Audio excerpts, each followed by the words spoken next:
I'm going to take this older bath fan and I'm going to give it a little upgrade. It's going to add a light, a little Bluetooth speaker. I'm really excited. So let me show you how.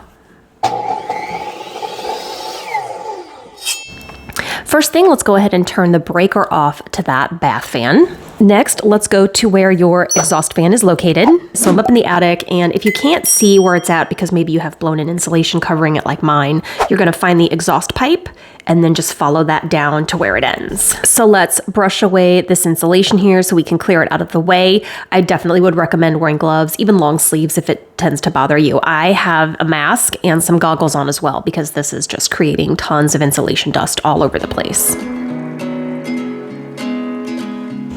Next, we're going to remove the bath fan. It's either going to be nailed or screwed on to one of your roof trusses.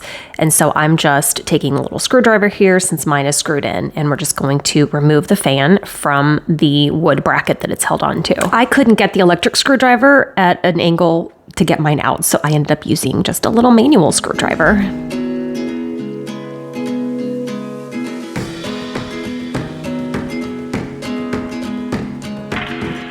Now we'll remove the ductwork that's connected to the bath fan. Yours could be screwed on, it could be duct taped on, however it is. Let's just go ahead and get that disconnected.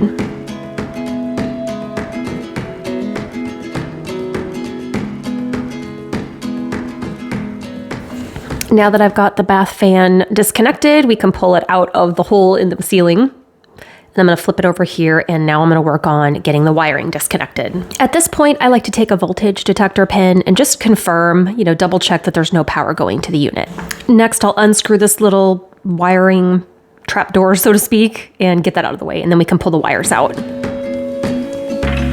Now I'll disconnect all of the wires, and then we will set the old unit aside out of the way. Since my old unit was using wire connectors or splicing connectors instead of wire nuts, it was just easier for me to cut them to get it out quicker. I'm using a wire stripping tool now to just re-strip the insulation off the end of my wire coming out of the house. My new unit is a little bit bigger than my old bath fan, so that's not a problem. I've got a pencil here. We're just gonna line it up, and then we're gonna make a little cut into the ceiling just to make the hole a little bit bigger.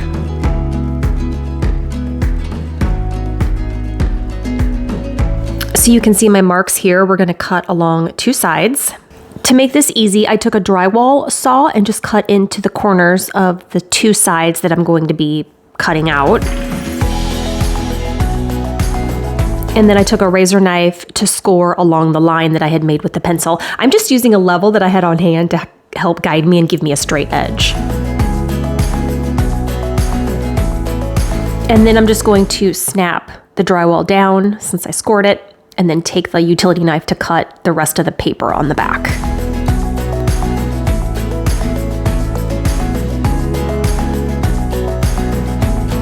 And then I'll do the same process for this other side I need to cut.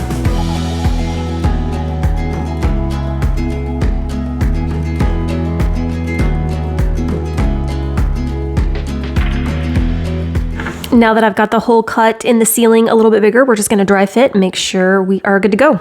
So next, let's attach the unit to the wood truss. By the way, if you don't have one of these magnetic wrist things, you should get one, especially for projects like this. It's so handy. I don't have to worry about losing my drill bits or my screws. A headlamp also has been so helpful since you can direct the light exactly where you need it.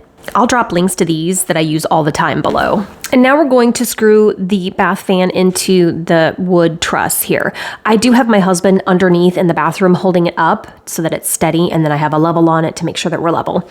And I'm screwing mine in. The instructions actually say to nail it in. I personally prefer to screw it in because later if I need to take this out, it's so much easier to remove screws up here in these tight spaces than it is to try to rip nails out.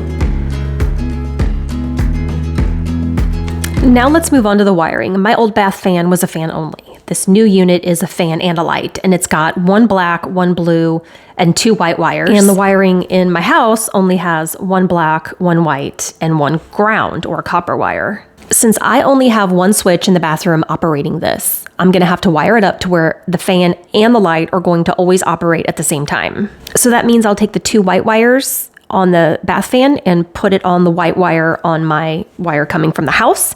And then I'll take the black and blue wire from the bath fan and attach it to the black wire coming from my house. And I'm just using some wire nuts to secure them all in place. And here is what mine looks like. Now, if you have two switches in your bathroom, one to operate the fan, one to operate the light, you'll wire it up a little differently, and you can just follow the wiring instructions in the manual that came with the bath fan. And this next part here isn't necessary, but I always take some electrical tape and just kind of put it around the base of the wire nut just to give it some extra security.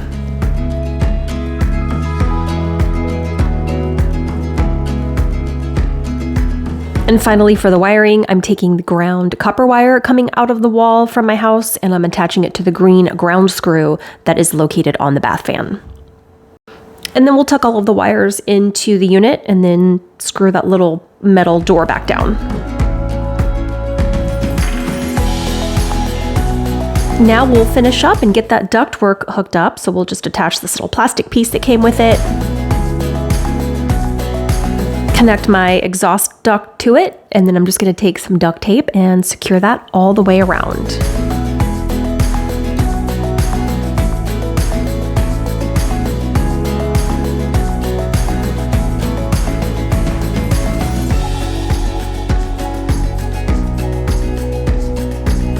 And that's it for all the work that we need to do up here in the attic. We've got everything hooked up.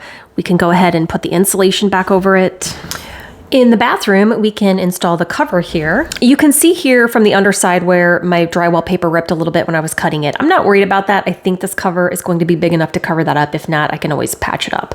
So let's put the cover in on this side first, and then we're going to plug it in. Now, because of the way I had to wire it, I'm going to have to plug the black plug here into the white plug and then plug them both into the unit together. If you have two switches though that you wired up, then you'll plug one into each of the plugs in the unit. But I had to do it this way so that I could use them all on the same switch. We'll finish putting the cover on here, and oh my gosh, it's perfect. You can't even see where my drywall paper ripped. So that's gonna save me some time not having to patch that up. Finally, I can turn the breaker back on. And then let's test it out. I'm using a timer switch and it works beautifully, just as it should. And now I have an upgraded bath fan. I've added a light. It's got a Bluetooth speaker, so now we can listen to music when we're getting ready or taking a shower. I never thought a bath exhaust fan could be this much fun. This is a really cool upgrade. If you have any questions, drop it in the comments. And of course, subscribe for more DIY Made Easy.